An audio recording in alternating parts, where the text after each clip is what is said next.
Very fun. The Cathedral of St. Paul is beaming tonight. As you can see from Chopper 5, crews installed the first new pieces of copper on the main dome roof today.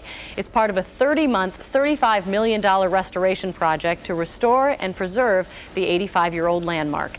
Photojournalist Dave Wertheimer was there for today's big milestone. However, I think it provides a place for people to come.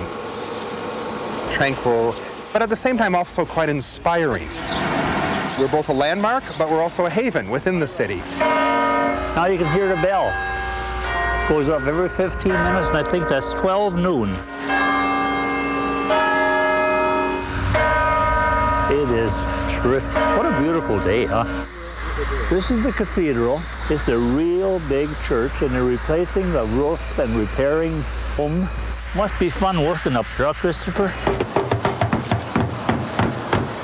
This is an example of the wood that's underneath the copper, and you can see how rotten it has become. And then the copper, when it's all done, it'll be real nice and gold color copper. The best part is putting on the nice new shiny copper. Remember, restore, rejoice. That's beautiful. Huh? What we are doing is restoring the building for future generations, and when we're all done, we're going to rejoice.